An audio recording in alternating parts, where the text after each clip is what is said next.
أشهد أن لا إله إلا الله وحده لا شريك له وأشهد أن محمدا عبده ورسوله أما بعد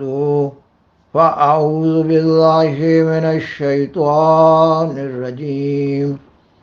بسم الله الرحمن الرحيم قل ما يعبأ بكم ربي لولا دعاؤكم فقد كذبتم فسوف يكون لزاما۔ سامعین و ناظرین کرام، السلام علیکم ورحمۃ اللہ وبرکاتہ۔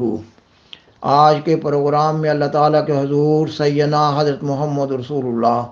خاتم الانبیاء صلی اللہ علیہ وسلم کی روزمرہ کی دعاؤں کی کیفیت دکھانے کی کوشش کی جا رہی ہوگی، یعنی یہ بیان کیا جا رہا ہوگا کہ آپ صلی اللہ علیہ وسلم اپنے سفر و حضر میں اپنے مفوضہ کاموں کو اصل رنگ میں انجام دینے کے ساتھ ساتھ اپنا ہر لمحہ ذکر الہی میں اور اللہ تعالیٰ کے حضور دعاؤں میں گزارتے تھے۔ آپ صلی اللہ علیہ وسلم کو اللہ تعالیٰ کے حضور قرب کا جو مقام حاصل تھا، اس مقام کی نسبت سے آپ صلی اللہ علیہ وسلم اس طور پر فنا فی اللہ تھے کہ اس کیفیت کا پورا اندازہ بھی نہیں لگایا جا سکتا۔ آپ صلی اللہ علیہ وسلم کے اللہ تعالیٰ میں فنائیت کے اس مقام کے اظہار کے لیے آپ صلی اللہ علیہ وسلم کے مخالفین و معاندین کو ہر مکہ یہ مقولہ اختیار کیے ہوئے تھے، یہ کہ عاشقہ محمد ربہ، یعنی آپ صلی اللہ علیہ وسلم اپنے رب پر عاشق ہو گئے ہیں۔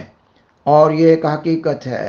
کہ آپ صلی اللہ علیہ وسلم اللہ تعالیٰ بزرگ و برتر کی ذات اقدس کی محبت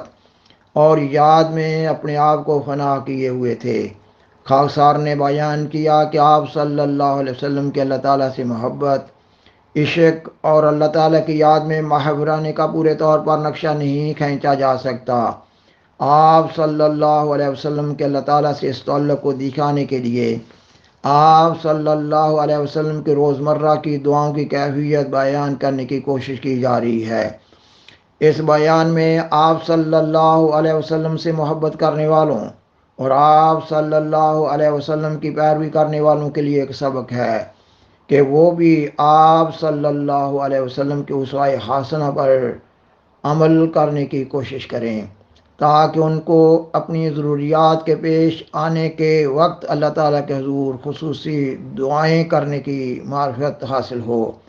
نیز یہ کہ وہ آپ صلی اللہ علیہ وسلم کے ان روزمرہ کی دعاؤں سے آپ صلی اللہ علیہ وسلم کی خاص دعاؤں کا اندازہ لگا سکیں۔ اس پروگرام کا آغاز قرآن مجید کی سورت الفرقان کی آیت 78 کی تلاوت سے کیا گیا ہے۔ اس آیت کا اردو بامحاورہ ترجمہ یہ ہے کہ اللہ تعالیٰ آپ صلی اللہ علیہ وسلم سے مخاطب ہوتے ہوئے فرماتا ہے، تو ان سے کہہ دے کہ میرا رب تمہاری پرواہ ہی کیا کرتا ہے اگر تمہاری طرف سے دعا نہ ہو۔ پس اگر تم نے اس پیغام کو جھٹلا دیا تو اس کا وبال تم سے ضرور چمٹ جانے والا ہے۔ سیدنا حضرت مسیح موعود علیہ السلام اس آیت کی تشریح میں بیان فرماتے ہیں، ان کو کہہ دے کہ میرا خدا تمہاری کیا پرواہ رکھتا ہے اگر تم دعا نہ کرو اور اس کے فیضان کے خواہاں نہ ہوں۔ حضرت خلیفۃ المسیح ثانی رضی اللہ تعالیٰ عنہ اس آیت کی تشریح میں بیان فرماتے ہیں، اللہ تعالیٰ فرماتا ہے کہ اے ہمارے رسول، تو ان لوگوں کو میری طرف سے سنا دے، اگر تمہاری طرف سے دعا اور استغفار کا سلسلہ جاری نہ رہے اور تم خدا تعالیٰ کے حضور جھکنا اور عجز و انکسار اختیار کرنا اپنا شعار نہ بناؤ تو تمہارا رب تمہاری کیا پرواہ کرتا ہے۔ خاکسار بیان کرتا ہے کہ اللہ تعالیٰ نے قرآن مجید میں کئی ایک جگہ دعا کا مضمون بیان فرمایا ہے۔ اللہ تعالیٰ نے قرآن مجید میں کئی ایک مقامات میں کئی ایک انبیاء علیہ السلام کی دعاؤں کا ذکر فرمایا ہے۔ اللہ تعالیٰ نے قرآن مجید میں مومنوں کو کئی ایک دعائیں سکھائی ہیں۔ سیدنا حضرت محمد رسول اللہ خاتم الانبیاء صلی اللہ علیہ وسلم کی سیرت و سوانح سے معلوم ہوتا ہے کہ آپ صلی اللہ علیہ وسلم نے اپنی امت کے دلوں میں دعاؤں کا ذوق و شوق پیدا کرنے کے لیے اپنی روزمرہ کی دعاؤں سے عملی سبق دیا ہے۔ آپ صلی اللہ علیہ وسلم صبح بیداری سے لے کر بستر سے اٹھنے سے لے کر رات کو بستر پر جانے تک، نیند کی آغوش میں جانے تک ہر موقع محل کی مناسبت سے دعائیں کیا کرتے تھے، اور آپ صلی اللہ علیہ وسلم اپنے صحابہ رضی اللہ تعالیٰ عنہم کو بھی یہ دعائیں سکھایا کرتے تھے اور پڑھنے کی تلقین فرمایا کرتے تھے۔ مثلا نیند سے بیداری کی دعا ہے،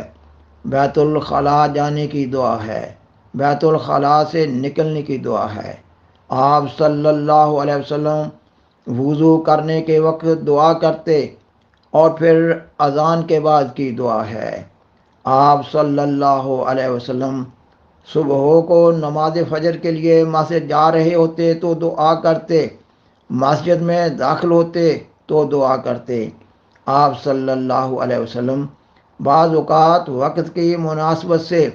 مسجد میں داخل ہونے کے بعد 2 نفل پڑھتے، اللہ تعالیٰ کا شکر ادا کرتے کہ اللہ تعالیٰ نے مسجد میں آنے کی توفیق عطا فرمائی ہے۔ پھر آپ صلی اللہ علیہ وسلم نماز میں دعائیں کرتے، نماز کے بعد ذکر الہی کرتے اور دعائیں کرتے، مسجد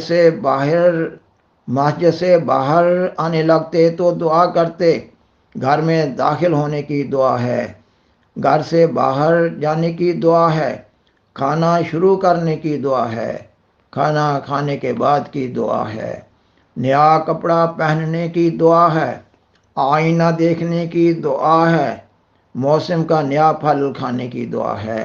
دودھ پینے کی دعا ہے، چاند دیکھنے کی دعا ہے، لالۃ القدر کی دعا ہے، کسی مجلس میں جانے کی دعا ہے، کسی مجلس سے اٹھنے کی دعا ہے، سفر پر جانے کی دعا ہے، کسی سواری پر سوار ہوتے وقت کی دعا ہے، کسی بستی میں داخل ہونے کی دعا ہے، بلندی پر چڑھنے کی دعا ہے اور بلندی سے اترنے کی دعا ہے، مشکلات دور ہونے کی دعا ہے، قرض سے بچنے کی دعا ہے، بیمار پرسی کی دعا ہے، مریض کی شفا یابی کے لیے دعا ہے، قبرستان میں داخل ہوتے وقت کی دعا ہے، مہمان کو الوداع کہنے کی دعا ہے، بارش مانگنے کی دعا ہے، زیادہ بارش ہو تو اللہ تعالیٰ سے بارش روکنے کی دعا ہے، اگر بجلی کڑک رہی ہو تو دعا ہے، آندھی کے شر سے بچنے کی دعا ہے۔ آپ صلی اللہ علیہ وسلم نماز تہجد کے وقت خصوصی دعائیں کرتے۔ آپ صلی اللہ علیہ وسلم اپنی ساری امت کے لیے دعائیں کرتے۔ آپ صلی اللہ علیہ وسلم نے اپنے بعد قیامت تک آنے والے اپنی امتیوں کی دین و دنیا کی بھلائی کے لیے بھی دعائیں کیں، اور آپ صلی اللہ علیہ وسلم نے اللہ تعالیٰ کے حضور اپنی امت کی بخشش کے لیے بہت دعائیں کیں، اور آپ صلی اللہ علیہ وسلم نے اللہ تعالیٰ سے اپنی امت کی بخشش کے لیے آپ صلی اللہ علیہ وسلم کو حق شفاعت دیے جانے کے لیے بھی خصوصی دعائیں کیں۔ اور پھر آپ صلی اللہ علیہ وسلم فرض نمازوں اور تہجد کی نماز کے علاوہ بھی کئی ایک نفلی نمازوں کا اہتمام فرماتے، اور ان نفلی نمازوں میں بھی بہت دعائیں کرتے، مثلا کسی خاص مشکل کے وقت صلاۃ الحاجہ ادا کرتے، اور اس کے علاوہ بعض اوقات آپ صلی اللہ علیہ وسلم نماز اشراق اور صلاۃ التسبیح بھی ادا کرتے اور دعائیں کرتے۔ روزہ کی نیت کرنے کی دعا ہے،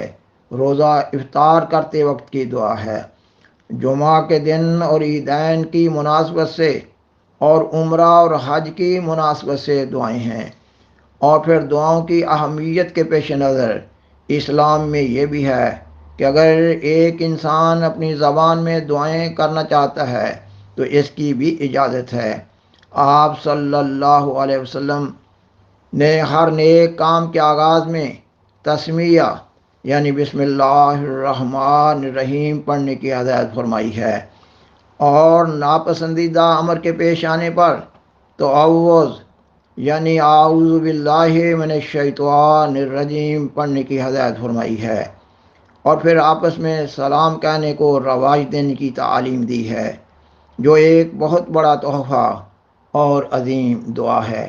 الغرض قرآن مجید میں بیان فرمودہ دعاؤں اور حدیث میں بیان فرمودہ مسنون دعاؤں سے اسلام میں دعاؤں کے مضمون کو آسانی سے سمجھا جا سکتا ہے، اور بخوبی معلوم ہو رہا ہے کہ آپ صلی اللہ علیہ وسلم اپنے امتیوں کے لیے ہرگز یہ پسند نہ کرتے تھے کہ ان کا ایک لمحہ بھی اللہ تعالیٰ سے غافل ہونے کی حالت میں گزرے۔ اور جو مسلمان قرآن مجید میں بیان فرمودہ دعاؤں اور حدیث میں بیان فرمودہ مسنون دعاؤں کو یاد کر لے گا اور پھر مناسب محل اور موقع پر مناسب دعائیں کرتا رہے گا، تو ایسا مسلمان ہر آن اور ہر لمحہ اللہ تعالیٰ کے قرب میں بڑھتا چلا جائے گا۔ جماعت احمدیہ میں یہ انتظام ہے کہ احباب جماعت احمدیہ کو ان دعاؤں کے بارے میں تعلیم دی جائے اور دعاؤں میں ذوق و شوق پیدا کرنے کے لیے خصوصی تربیت دی جائے۔ نظام جماعت احمدیہ میں قرآن مجید میں بیان فرمودہ بعض دعاؤں اور سیدنا حضرت محمد صلی اللہ علیہ وسلم کے بیان فرمودہ بعض مسنون دعاؤں اور حضرت مسیح موعود علیہ السلام کی بیان فرمودہ بعض دعاؤں پر مشتمل الگ الگ چھوٹی چھوٹی کتابیں بآسانی دستیاب ہیں۔ سامعین و ناظرین کرام، رمضان المبارک کا مہینہ دعاؤں کا خاص مہینہ ہے، دعاؤں کی قبولیت کا مہینہ ہے، دعائیں کرنے کا خاص ماحول بنا ہوتا ہے۔ اس مہینہ میں دعائیں کرنے کے ذوق و شوق کو پہلے سے زیادہ وسعت دینے کے لیے محنت کرنی چاہیے۔ بالآخر درخواست ہے کہ برائے مہربانی اس پروگرام کو دوسروں سے شیئر کریں اور عذرائے کرم اس چینل کو سبسکرائب کریں۔ جزاکم اللہ تعالی احسن الجزا، وآخر دعوانا ان الحمد للہ رب العالمین، والسلام علیکم ورحمۃ اللہ وبرکاتہ۔ شکریہ۔